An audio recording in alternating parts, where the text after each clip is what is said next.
Welcome to JEE Prep Hub. In this complete Class 11 English lesson, we are studying the portrait of a lady by Khushwant Singh. By the end, you will be able to explain the full chapter, write NCERT-based answers, solve competency questions, and prepare probable examination responses. Let us begin with the title. The word portrait is extremely important. A portrait is not only a record of a face. It captures a person's character, atmosphere, habits, and inner life. Khushwant Singh gives us a verbal portrait of his grandmother. We see her physical appearance, but we also discover her faith, her quiet courage, her affection, and the way she meets change and death.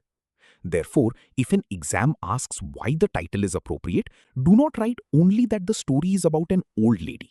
Write that the narrator creates a complete, memorable picture of his grandmother through appearance, actions, memories, and emotions. This is a first-person narrative. The adult grandson is remembering his childhood. That matters because the story has two viewpoints at once.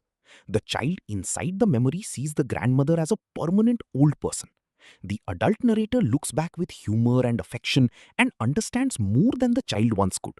This creates the gentle, reflective tone of the chapter. Keep three guiding questions in your mind as we move ahead. First, how does the relationship between grandmother and grandson change? Second, what remains unchanged even when their daily companionship ends? Third, why do sparrows become so important in the final part of the story? If you can answer these three questions with evidence, you already understand the chapter deeply.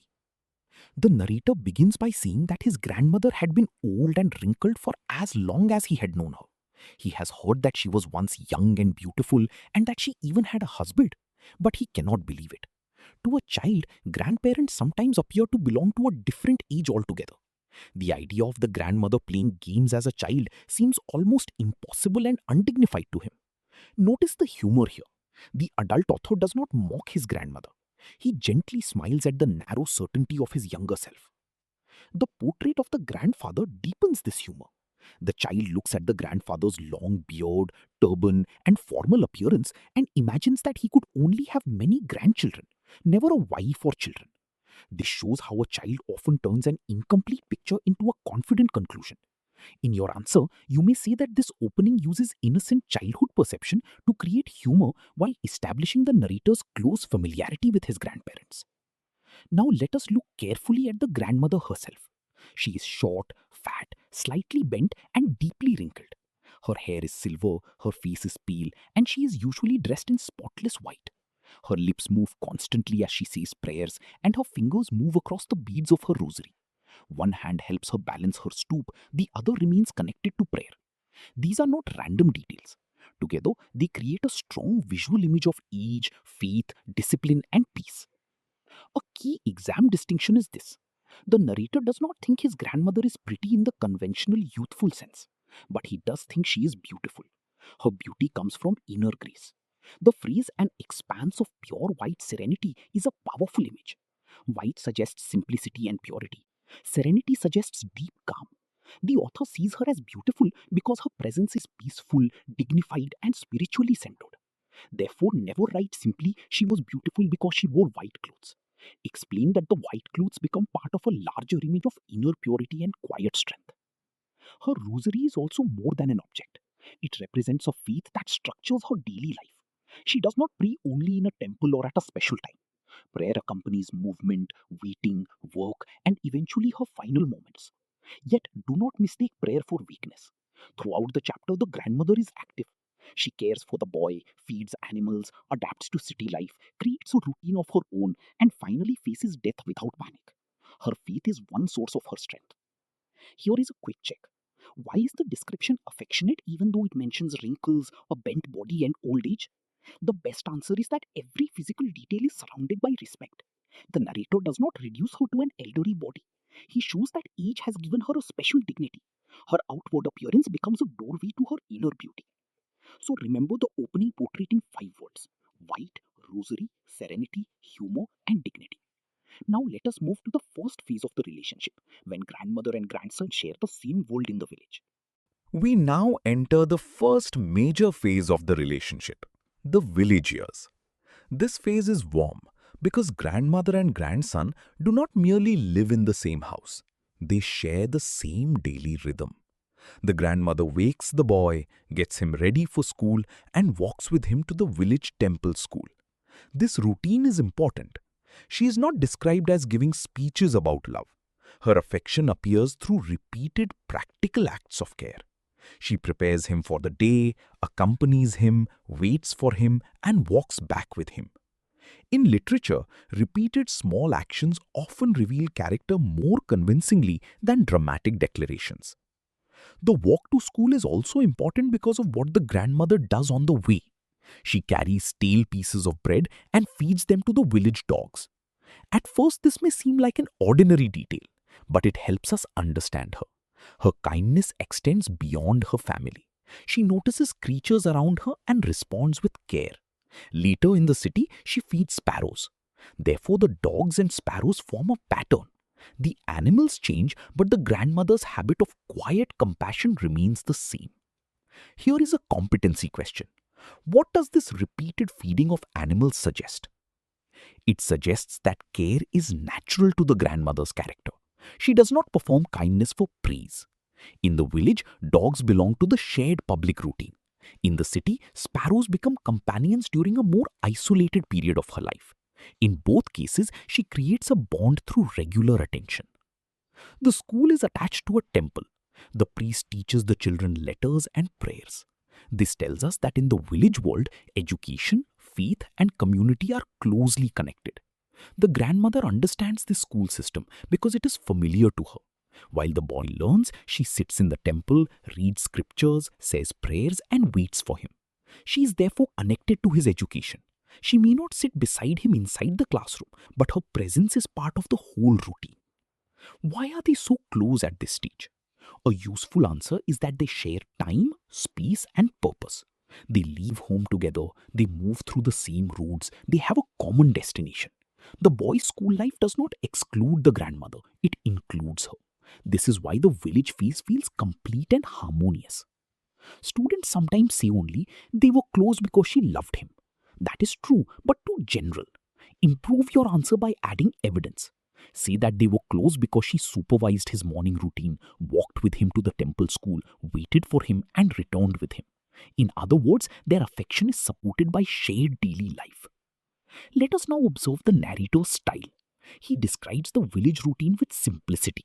There is no exaggerated sentimental language, yet the details create warmth.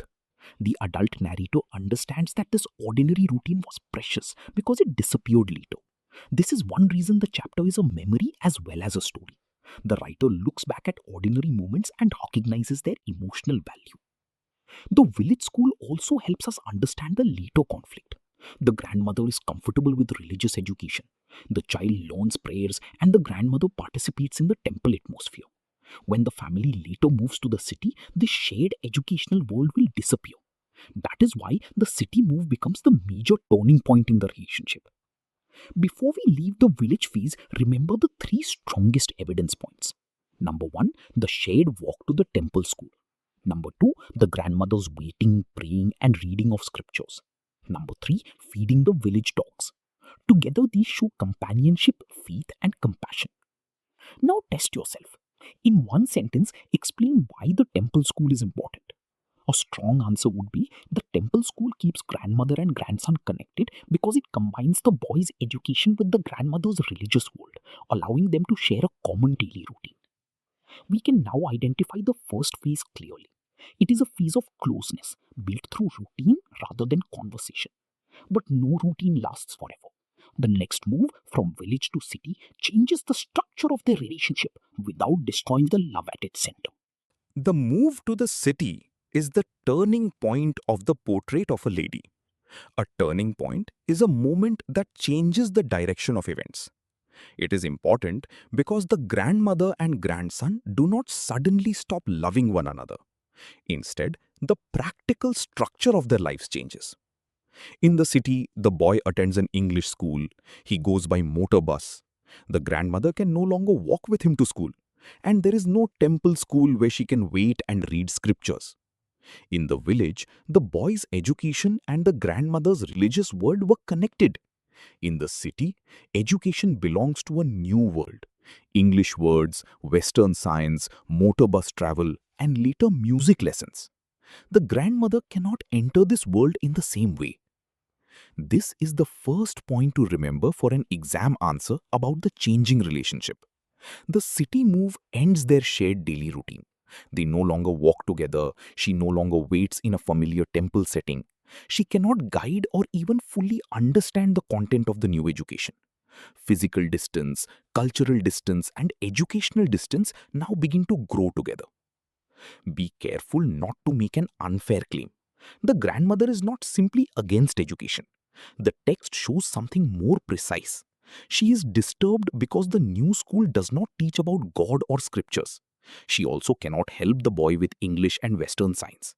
Her concern reflects the values of the world she knows. In the village, moral and religious teaching were part of education. In the city, the school seems separate from that moral and spiritual frame. Her strongest disapproval is connected with music lessons. She considers music suitable for performers, not for respectable families. As modern readers, we should recognize that this is a traditional social prejudice. Do not repeat it as if it were a fact. In your answer, explain that the grandmother's reaction reveals her traditional worldview and her discomfort with a modern educational system that she cannot share. This is a much stronger and more balanced interpretation. The grandmother's response is not a loud argument, it is silence.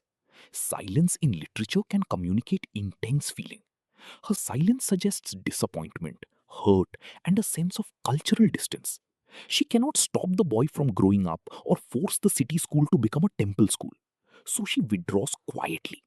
Her silence is not empty, it is controlled emotion. Later, the narrator receives a separate room. This is one of the most important small details in the chapter. A separate room is not merely a fact about the house. It becomes a symbol of independence and emotional distance. The boy has his own space, his own studies, and his own growing life. The grandmother has less access to the routine that once connected them. Here is a competency question. Why is the separate room more than a factual detail? The answer is that it makes growing distance physically visible. A room separates spaces, but in the story, it also represents a new stage of life. The grandmother is no longer at the center of the boy's everyday world. However, do not say that love disappears. The later scenes clearly prove that affection continues. The narrator says that the grandmother accepts her seclusion with resignation. Let us understand this phrase. Resignation means sad acceptance of something that cannot easily be changed. She does not happily choose loneliness, but she does not complain bitterly or create unnecessary conflict. She adjusts to the new conditions with dignity. Her new routine has three important parts: prayer, spinning, and feeding sparrows. Prayer gives her inner order. Spinning gives her work and continuity. Feeding sparrows gives her companionship. These three actions are evidence of resilience. She is traditional, but she is not static. She maintains her values while adapting her daily life. The sparrows deserve special attention even before the final scene. They gather around her in the courtyard every afternoon. Their chirping is described as a veritable bedlam, meaning a lively, noisy confusion of calls. Yet their relationship with the grandmother is based on trust. They are free birds, but they return regularly to her hands for food. This makes her city life less isolated than it first appears. Let us revise the city phase through an answer pattern. Start with the city move. Explain that English school and motor bus travel end the shared walk. Add that she cannot participate in his lessons. Mention music as a sign of cultural disagreement. Then discuss the separate room and her new routine. End with the key insight. Their companionship changes, but her affection remains patient and selfless. Now prepare this short answer. Why is the grandmother both traditional and adaptable? A strong answer is this. She remains traditional because prayer, temple learning, and old social beliefs shape her outlook. Yet she is adaptable because after losing her old role in the grandson's life, she builds a new routine of spinning, praying, and feeding sparrows without becoming openly bitter. Remember the phrase accurately. Accepted her seclusion with resignation. It does not mean weakness. It means quiet strength in the face of unavoidable change. Next, we will see how the grandmother's restrained love appears again when the grandson returns from abroad. After 5 years abroad, the narrator returns home. This return could have been described with dramatic tears and long speeches. Khushwant Singh chooses a quieter method. The grandmother receives him at the airport, kisses his forehead, and says very little. The narrator feels that her reaction has not changed. This small scene is powerful because it confirms that her affection has remained steady through years of separation. The grandmother has never been a character who displays love through many words. In the village, she showed love through care and routine. In the city, she showed love through patient acceptance. At the airport, she shows it through a simple gesture. This is why we can say that the story presents love as quiet, practical, and selfless. The evening after the return is surprising. The grandmother gathers women from the neighborhood and begins to sing songs about the homecoming of warriors. She beats an old drum. The atmosphere becomes energetic and communal. The family members are worried because of her age and try to stop her. She dismisses their concern with what the text calls frivolous rebukes. Frivolous here means light and playful, not deeply angry. She is so absorbed in joy that she does not want serious concern to interrupt the celebration. Why does she sing songs of homecoming? The safest interpretation is that traditional folk song provides the emotional language of her happiness. Her grandson has returned after years away, so she turns his return into a joyful community event. Do not force a strict literal comparison between the grandson and a warrior. The literary point is that the grandmother expresses pride and joy through the tradition she understands. The old drum also has symbolic value. It connects the grandmother to a world of folk culture, neighborhood gathering, and ceremonial celebration. It is described as worn and dilapidated, which suits the story's larger atmosphere of age and memory. Yet at this moment, the old drum produces life and energy. This is the grandmother's final boast of outward joy. The next morning, the mood changes completely. The grandmother falls ill. She tells the family that her end is near. Then she refuses to talk because she wants to spend the remaining time in prayer. This response reveals remarkable self command. Earlier, prayer was part of her ordinary routine. Now, prayer becomes her chosen way of preparing for death. Notice the contrast between the evening and the morning.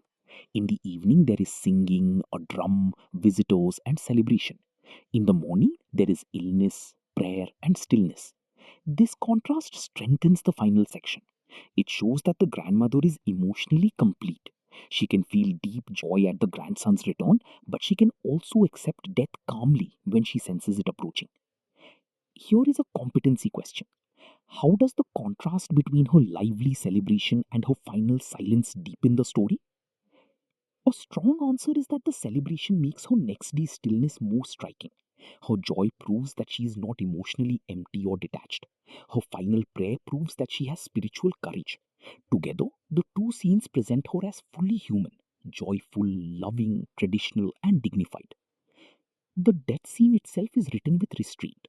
The narrator does not use exaggerated expressions of grief. He focuses on one small, concrete detail. The grandmother's fingers stop moving over the rosary beads and the rosary falls from her lifeless hand. This image is quiet, but it carries enormous emotion. The object that has accompanied her prayer throughout the story becomes the final sign of her death. This is an example of understatement. Understatement means that the writer does not over explain an emotion. Instead, a small detail allows the reader to feel the meaning. In your long answer, you can see that Khushwant Singh evokes pathos through simple images, controlled narration, and the final stillness of the rosary rather than through sentimental language. Let us prepare a short answer. Describe the grandmother's unusual behavior before her death. You may see, on the evening after the narrator's return, she unexpectedly sang songs of homecoming with neighborhood women and beat an old drum. She ignored her family's concern with playful scolding. The next morning, she calmly sensed her death and withdrew into prayer. Now remember the four stages of this final sequence. 1. Quiet airport welcome. 2. Joyful songs and drum. 3. Calm announcement that death is near. 4. Prayer, stillness, and the falling rosary. These steps will help you write a clear, organized answer. In the next section, we will study the sparrows. They move the grandmother's private grief beyond the human family and give the chapter its unforgettable symbolic ending. We now come to the sparrows, one of the most important images in the portrait of a lady. During the grandmother's city life, sparrows gather in the courtyard every afternoon. They are lively, noisy, and trusting. The narrator describes their sound as a veritable bedlam of chirrupings. Bedlam means a noisy confusion. This detail makes the courtyard feel alive. The grandmother feeds the sparrows from her hands. This daily habit shows the same compassion we saw earlier when she fed village dogs. She is not a person who speaks grandly about kindness. She creates relationships through small, repeated actions. The sparrows are free, but they return to her. Their trust suggests that her care has become part of their daily world. After the grandmother dies, thousands of sparrows gather silently in the courtyard. This is the exact opposite of their earlier noisy presence. They do not eat the breadcrumbs offered to them, they remain still, and after the funeral, they fly away quietly. This scene is moving because the author allows the natural world to echo the grief of the family. We must interpret this carefully. Do not say that the birds understand death exactly as human beings do. The story is literary, not scientific. A better expression is that the author personifies the sparrow's mourning, or that their silence symbolically mirrors human grief. Their behavior enlarges the emotional world of the story. The grandmother's kindness seems to have touched not only her family but also the living creatures around her. Here is a strong 40 to 50 word answer. How did the sparrows express grief at the grandmother's death? The sparrows gathered silently in the courtyard where they had once chirped noisily around the grandmother. They did not eat the breadcrumbs offered to them and flew away only after the funeral. Their unusual silence symbolically mirrors the family's grief and honors the grandmother's bond with living creatures. Now let us connect the sparrows to the main themes. The first theme is love that adapts to change. In the village, the grandmother and grandson share a common routine. In the city, their daily companionship decreases. Yet the grandmother does not stop caring. She quietly allows the grandson to grow, and she creates new companionship with sparrows. When he returns, her joy proves that love has survived. The second theme is tradition meeting modernity. The grandmother belongs to a world of temple school education, prayers, spinning, folk songs, and a shared village rhythm.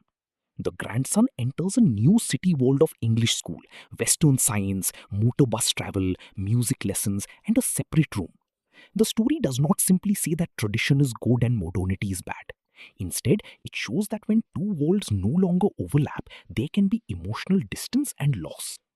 The third theme is dignity in old age. The grandmother is never reduced to a helpless old person. She has a regular discipline, firm opinions, compassion, and control over her response to death. She is traditional but not weak. In fact, her ability to accept change without bitterness is one of her greatest strengths.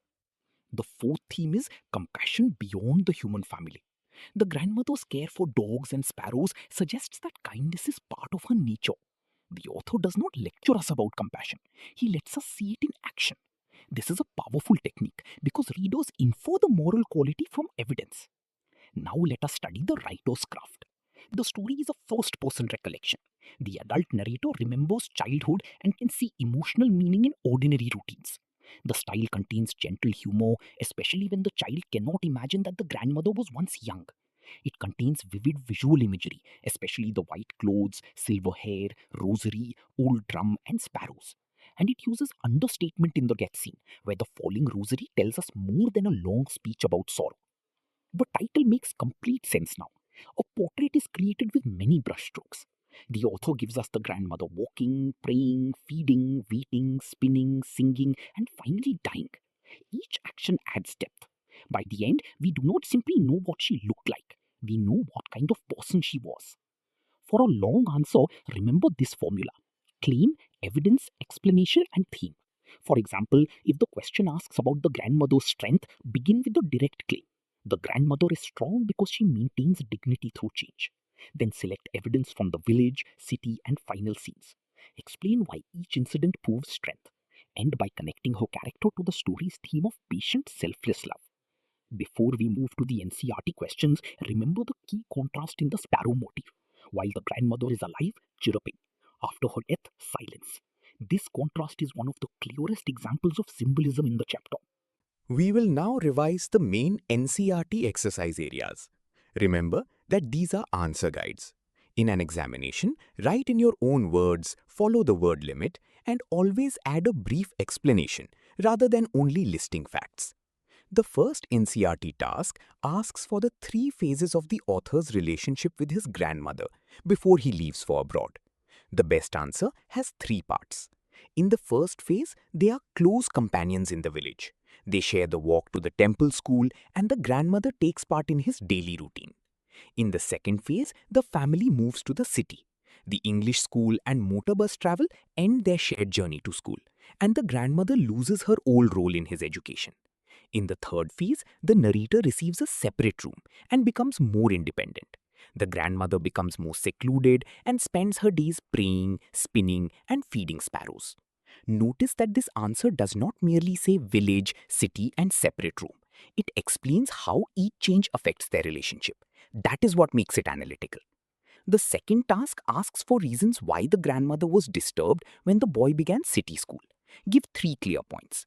First, she could no longer accompany him to school or wait in the familiar temple environment. Second, she could not help him with English words and Western science, so she lost her role in his learning. Third, she disliked the music lessons because they conflicted with her traditional ideas about proper education and social respectability. The third task asks how the grandmother spent her days after the narrator moved to a separate room. Say that she prayed and moved the beads of her rosary, spun the wheel, and fed sparrows in the courtyard. Then add the inference. These activities show that she built a disciplined, self-contained routine after losing daily companionship with her grandson. The fourth task asks about her unusual behavior shortly before death. A strong answer will include both the evening and the morning. On the evening after the narrator's return, she became unusually energetic. She sang homecoming songs with neighborhood women and beat an old drum. The family worried about her, but she brushed aside their concern playfully. The next morning, she calmly announced that death was near and devoted her remaining time to prayer. The fifth task asks how the sparrows expressed grief. Use accurate literary language. The sparrows gathered silently, refused the breadcrumbs, and flew away after the funeral. Their behavior symbolically mirrors grief and reflects the grandmother's special bond with them. Now let us move to the discussion questions. The question about the grandmother's religious nature is easy to answer if you use evidence from 3 stages. Her fingers move over the rosary beads and her lips constantly murmur prayers. In the village, she reads scriptures in the temple while waiting for the boy. At the end of life, she rejects ordinary conversation because she wants to pray. These details show that religion is not occasional for her. It gives form to her daily life and final response to death. The question about the changing relationship needs a chronological answer. Start with closeness in the village. Identify the city move as the turning point. Explain the separate room as a symbol of further distance. Then include an essential final point. The grandmother's quiet welcome and joyful celebration after the narrator returns prove that affection remains alive. If you're asked whether the grandmother is strong in character, do not write only yes, she is strong. Explain why. She has strong values, but she does not become bitter when the boy's life changes. She creates a new routine instead of becoming inactive. She has clear opinions about education and music, yet she controls her response. Finally, she meets death calmly through prayer. Her strength is quiet self command. There is also a personal response question. You may be asked whether you know someone like the grandmother. A good answer does not copy the story. Choose one older relative or person you genuinely know. Mention one specific habit or quality, such as daily care, patience, devotion, or a simple routine. Then mention one difference. For example, you may see that an elder in your family shows affection through cooking or checking on you daily, but unlike the grandmother, is comfortable with technology. Specific comparison is much stronger than general praise. A quick recap. For every NCRT answer, use the formula event plus explanation. For a 3-mark question, give 3 well-developed points. For a longer answer, organize the response in the order of the story and end with a theme such as changing companionship, dignity, or selfless love. Now pause and ask yourself, can I write the 3 phases without looking? Can I explain why the city school disturbs the grandmother without saying she hates education? Can I use the word symbolic correctly in the sparrow answer? If your answer is yes, you are ready for the next part: language, vocabulary, grammar, and competency based questions. Let us now cover the language work and competency-based preparation for the portrait of a lady. These areas are important because they teach you to read words in context, not as isolated dictionary items. The chapter invites learners to think about language. One question asks which language the author and grandmother might have used while speaking to each other. The text does not state this directly. Therefore, do not claim certainty. A careful answer says that they would probably have used a regional Indian language familiar to the family, but the text itself does not identify it. This is a small but important lesson in accurate reading. Do not turn an inference into a fact. Another question asks you to reflect on the language you use with older relatives. This is a personal response. Write truthfully. You may mention the language and also explain whether you use respectful forms of address. The aim is to connect the chapter's family relationship with your own linguistic experience. The word work section highlights the verb tell. In one context, tell the beads means to count or move through the rosary beads while praying. In another context, tell someone English words means to communicate information. In the expression one could never tell, it means one could never be certain. When the grandmother tells the family that her end is near, it means she gives information. The same word changes meaning according to the sentence. The chapter also develops expressions with take. To take to something means to begin doing it as a habit. For example, after retirement, someone may take to gardening. To take ill means to become ill suddenly. To take after means to resemble a relative. To take up means to begin a hobby or activity. Learn the expression and create one original sentence. That is the best way to remember it. Now, grammar. The chapter frequently uses the past perfect form, had plus the past participle, to show an event that happened before another past moment. For example, the narrator remembers that his grandmother had been old and wrinkled for the 20 years he had known her. The past perfect helps create a sense of remote time. Do not use past perfect in every sentence. Use it when you need to make the order of two past events clear. Let us move to competency questions. Competency questions require you to infer, justify, and apply. Suppose an extract says that the grandmother falls silent after learning about music lessons. A weak answer says she was silent. A strong answer says her silence suggests disappointment and cultural distance because the modern school system no longer fits the values and learning environment she understands. Use a three-step method. Step 1, identify the detail. Step 2, state the meaning. Step 3, support it with a second piece of evidence if possible. For example, detail, the grandmother accepts her seclusion with resignation, meaning she feels the cost of change but avoids open conflict. Supporting evidence, she develops a routine of prayer, spinning, and feeding sparrows. Now consider an assertion reason question. Assertion, the grandmother's opposition to music proves that she does not care about the narrator's education. Reason, she is unable to participate in the city school curriculum. The correct judgment is that the assertion is false. She cares deeply for the narrator but feels excluded from the new educational world. The reason is partly true because she cannot share the curriculum, but this does not prove a lack of love. A second assertion reason question can be stronger. Assertion, the sparrows enlarge the story's emotional world beyond the human family.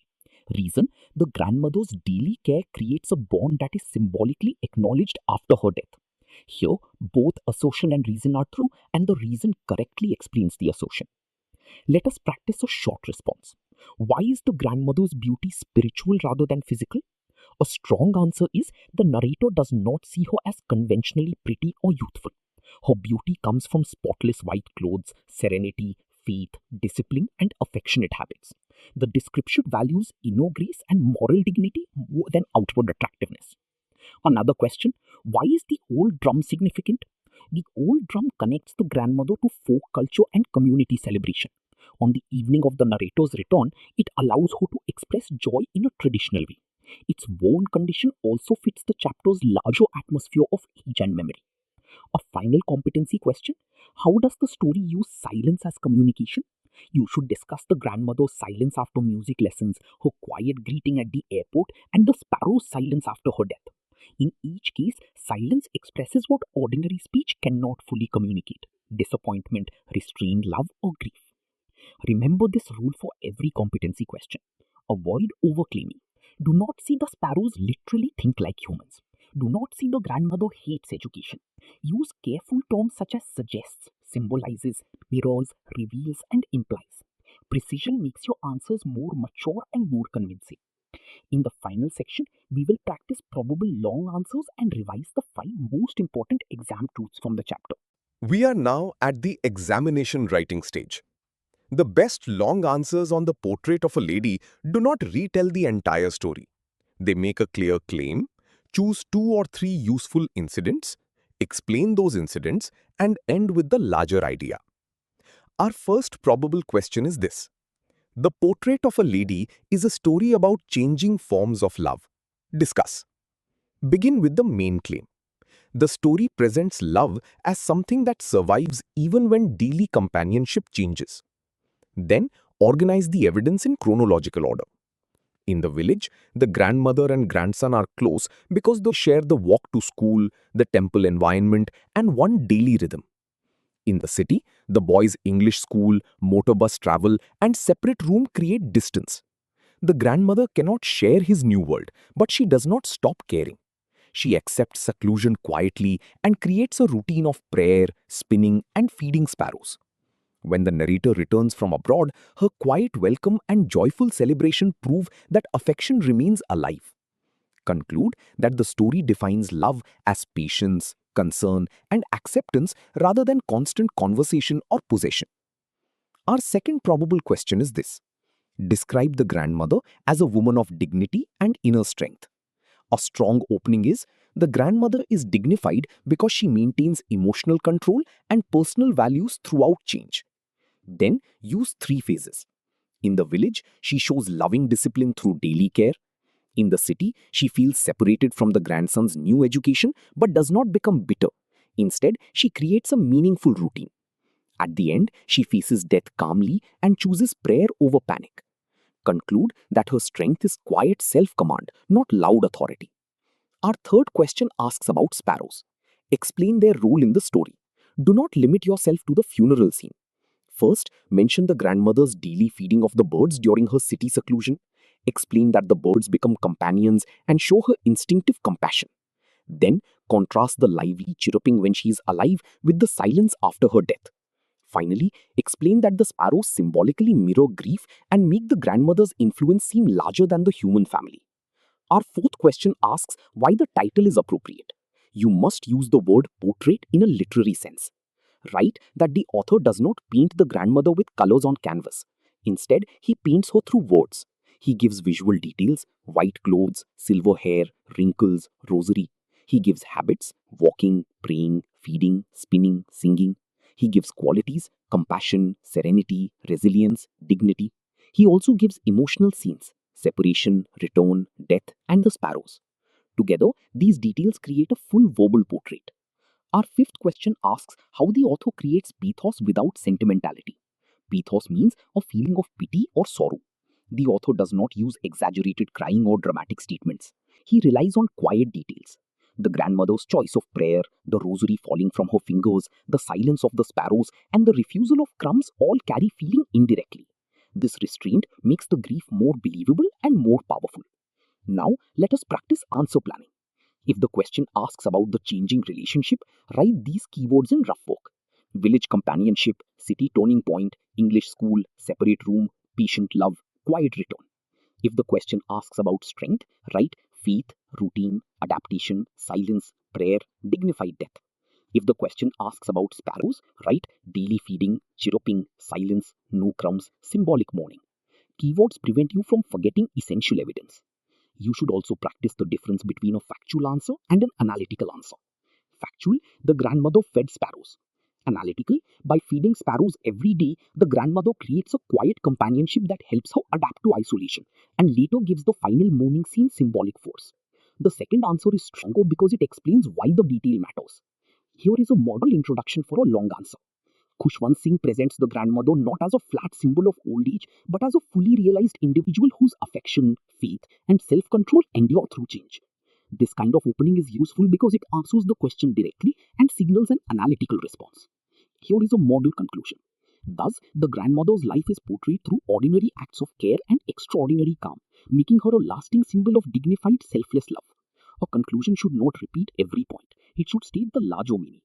Now, self-test. Choose any one of the 5 probable questions.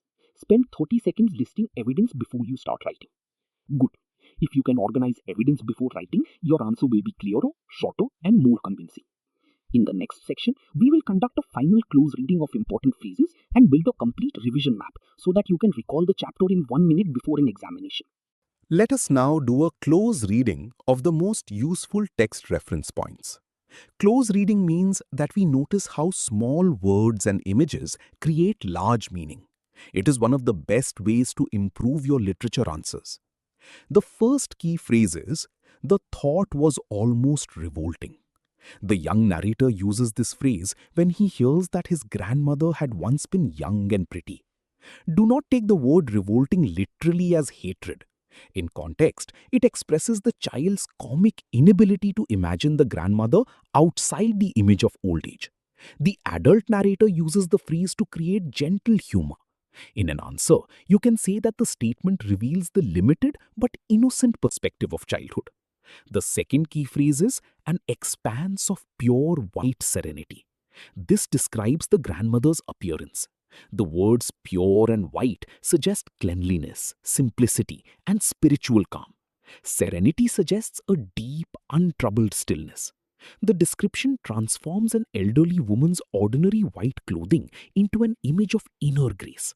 This is why the narrator calls her beautiful, even while saying she was not conventionally pretty. The third phrase is a turning point. The family's move to the city is not just a change of address, it changes the relationship's direction. The grandmother can no longer accompany the boy to school, the English school does not connect with her temple world, and the boy's growing independence gradually moves him away from her daily life. Whenever you see a phrase like turning point, ask, what was true before this moment and what becomes true after it? Before the city move, they share a routine. After it, they inhabit increasingly separate worlds. The fourth phrase is accepted her seclusion with resignation. This is one of the most revealing sentences in the chapter. Seclusion means isolation or separation from others. Resignation means accepting something painful because it seems unavoidable. The grandmother does not celebrate her loneliness. She feels its cost. Yet she does not let it become bitterness. She creates a new routine through prayer, spinning, and sparrows. This makes her both vulnerable and strong. The fifth phrase is a veritable bedlam of chirrupings. This describes the lively sound of sparrows around the grandmother. Veritable means real or genuine. Bedlam means noisy confusion. Chirrupings are the small calls of birds. The phrase is energetic and almost musical. It makes the courtyard feel crowded with life. Remember it because the later silence of the sparrows becomes more powerful after we have first heard their noise. The sixth phrase is frivolous rebukes. When the family worries about the grandmother beating the drum and singing, she lightly scolds them. Frivolous means not serious or heavy. Rebukes means scoldings. The phrase shows that she is playful and full of joy in that moment. It also reminds us that she is not merely silent and old. She has liveliness, self-will, and the power to dismiss concern when she chooses. The seventh phrase is the sagging skins of the dilapidated drum. A dilapidated object is old, worn, and in poor condition. The drum's worn condition contributes to the atmosphere of memory and tradition. Yet the grandmother uses this old drum to create a powerful celebration. This combination, old object and active joy, reflects the grandmother herself, physically aged but emotionally alive. Now let us connect these phrases to writing. If an extract asks about the grandmother's beauty, use white serenity. If it asks about change, use turning point and seclusion with resignation. If it asks about sparrows, use bedlam of chirrupings and later silence.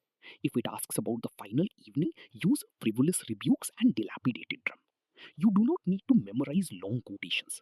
2 or 3 short, accurately used phrases are enough to strengthen an answer. A common mistake is quotation dumping.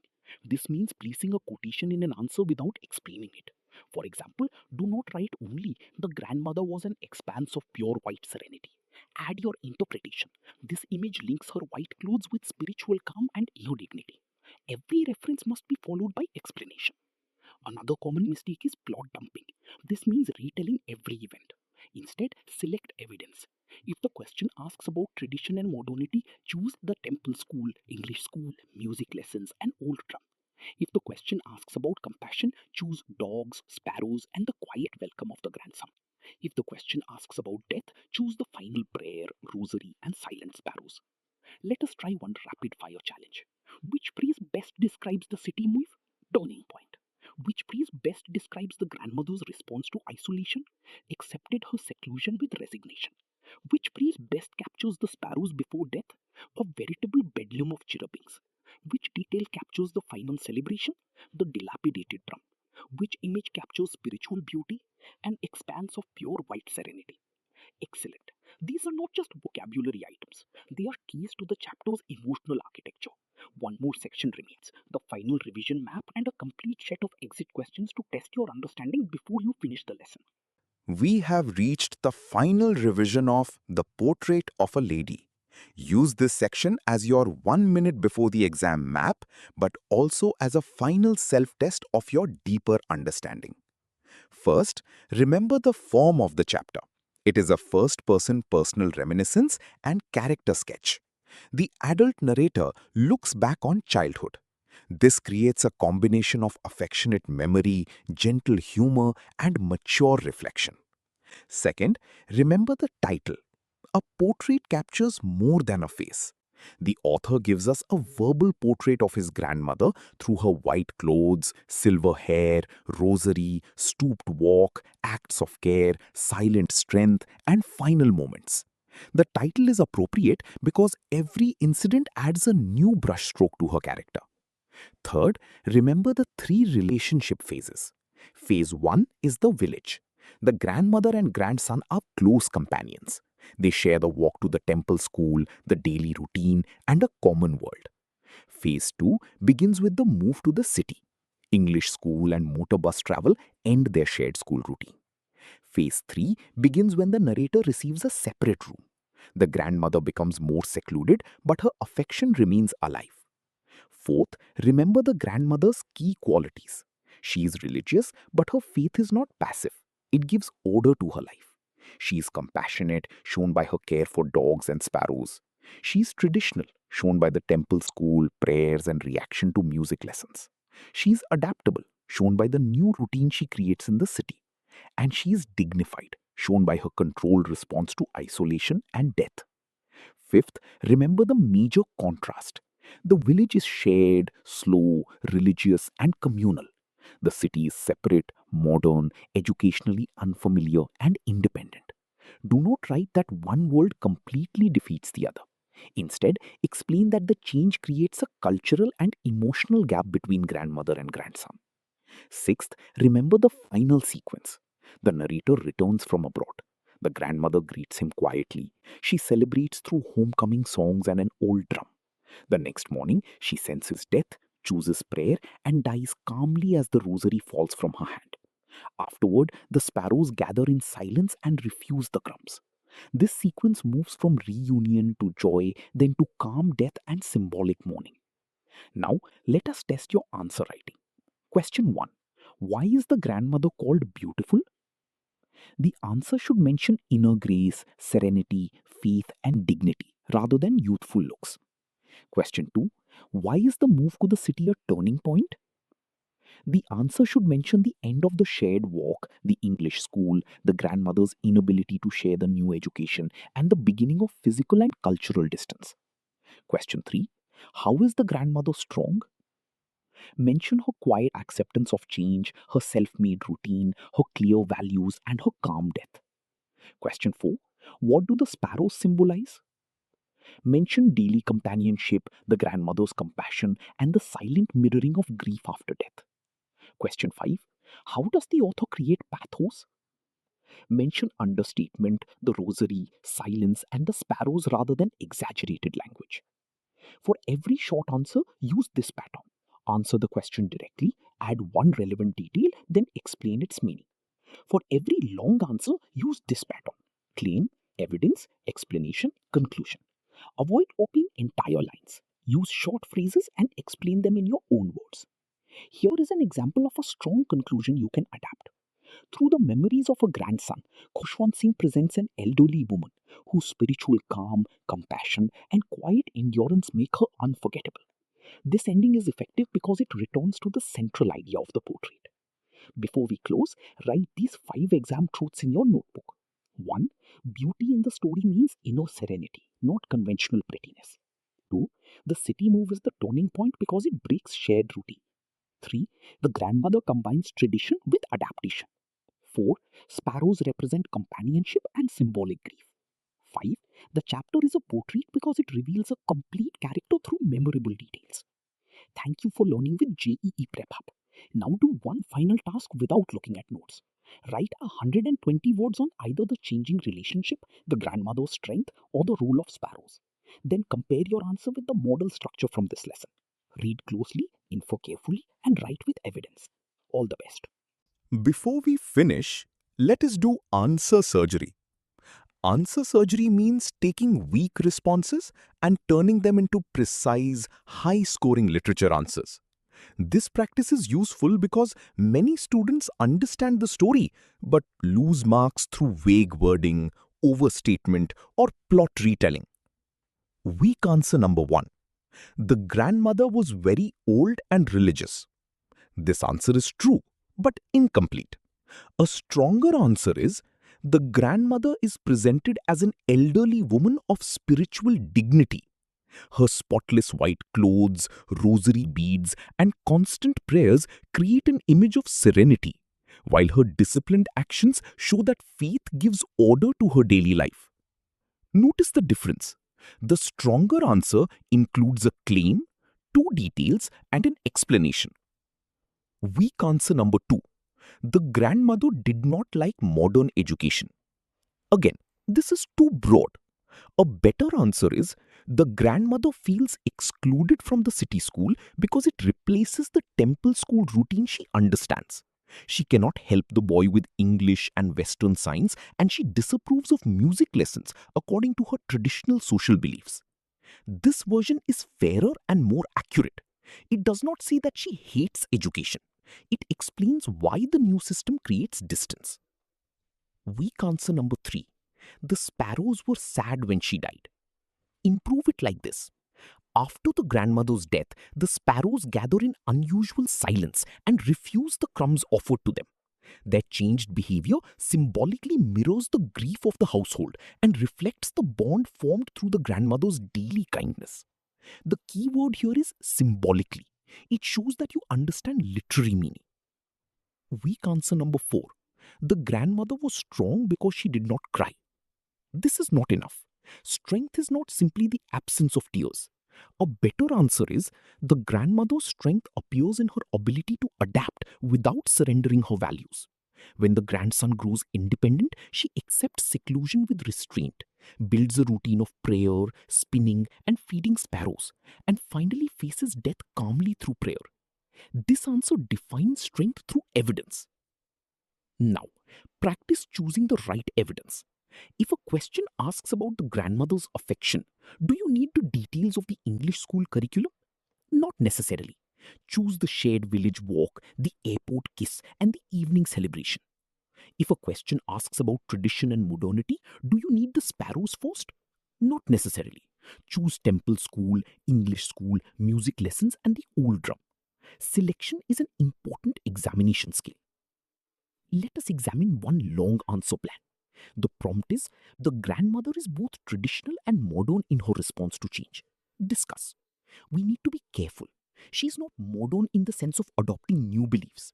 Therefore, a more accurate plan is, the grandmother is traditional in values but adaptable in behavior. Paragraph 1, temple school, rosary, prayer, music lessons.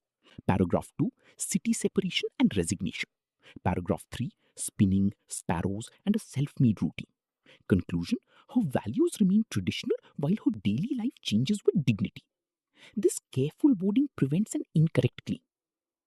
Another prompt is, what does the chapter suggest about old age? Do not see that old age is always lonely. The story suggests a more nuanced idea. Old age may involve physical decline and changing family roles, but the grandmother retains agency, memory, faith, and emotional depth. She's not simply a dependent figure. She makes choices, cares for others, celebrates, and meets death with self command.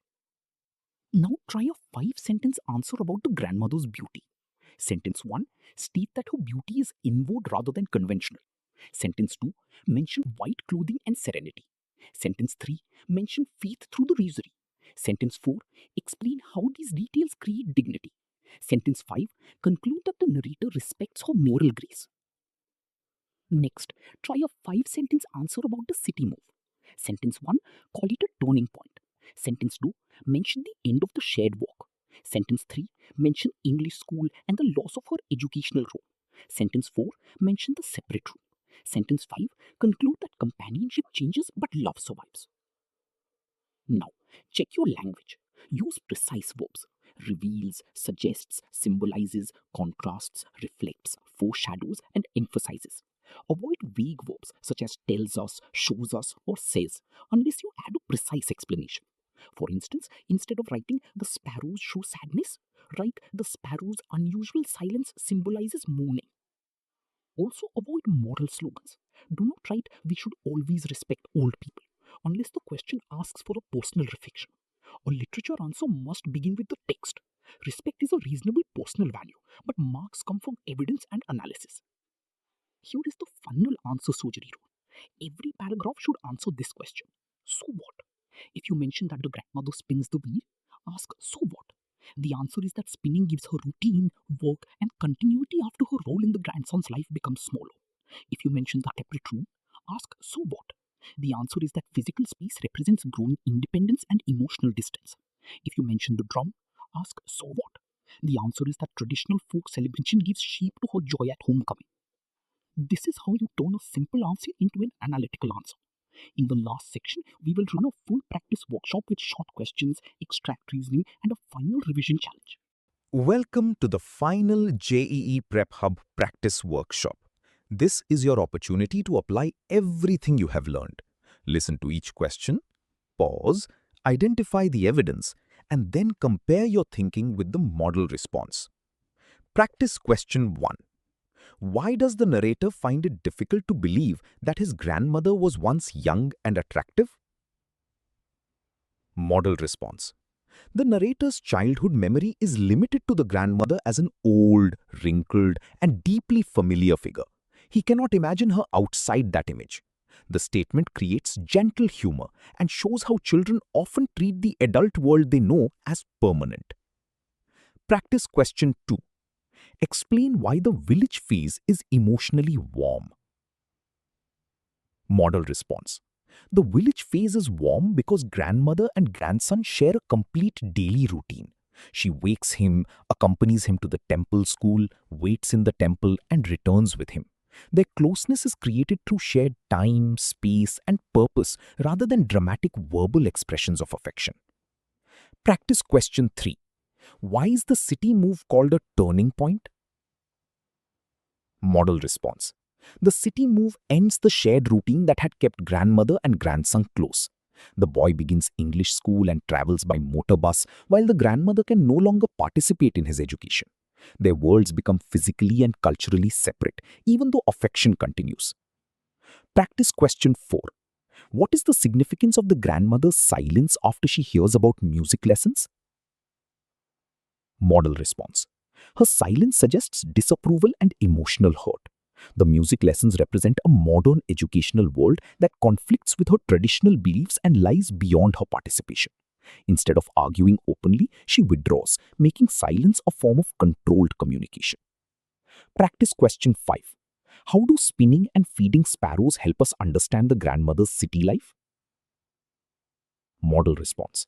These activities show that the grandmother creates meaning after she is separated from the boy's daily routine. Spinning gives her work and continuity, while feeding sparrows gives her companionship. They reveal adaptation, discipline, and compassion rather than helplessness. Practice question 6. Why is the grandmother's final evening important? Model response. Her singing and drum beating reveal unexpected energy and joy after the grandson's return. The traditional celebration shows how deeply she values homecoming. Because this liveliness is followed by calm acceptance of death, the contrast makes the final sequence more moving. Practice question 7. How does the rosary function in the story? Model response. The rosary represents the grandmother's steady faith. It appears as part of her daily routine and becomes especially meaningful at her death when the beads stop moving and fall from her hand. The object links her ordinary life, spiritual identity, and final departure. Practice question 8. Explain the sparrow's silence. Model response. The sparrow's silence contrasts with their earlier noisy chirruping around the grandmother. Their refusal of food after her death symbolically mirrors mourning and shows that their relationship with her had been more than a simple feeding routine. Now let us do one extract style question. Imagine an extract describing the grandmother's acceptance of seclusion. The question asks, what does the word resignation reveal? Your answer should state that resignation means sad acceptance. It reveals that she experiences the pain of changing circumstances but chooses not to protest bitterly. Then support the answer with her new routine of prayers, spinning, and sparrows. Here is an assertion reason challenge. Assertion. The narrator becomes less important to the grandmother after he moves into a separate room. Reason. The grandmother stops loving him when he grows up. The correct answer is that both statements need care. The narrator's daily centrality decreases because their routines no longer overlap. But the reason is false because the grandmother's love remains evident at his return. This is a good example of why you must test each statement separately. Finally, plan a 150-word answer on the title. Begin. The title, The Portrait of a Lady, is appropriate because Khushwant Singh creates a complete verbal image of his grandmother. Then include appearance, habits, character, and emotional impact. Use white serenity for appearance, rosary and prayer for habits, adaptation and dignity for character, and sparrows for emotional impact.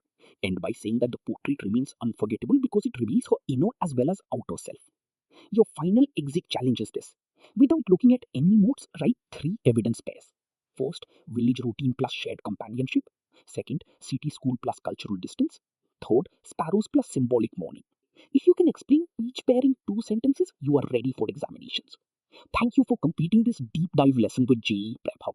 Reread the original NCERT chapter, underline only the short phrases that support your answers, and practice writing with your own voice. The goal is not to memorize a paragraph. The goal is to understand the grandmother's portrait so clearly that you can explain it with confidence. All the best.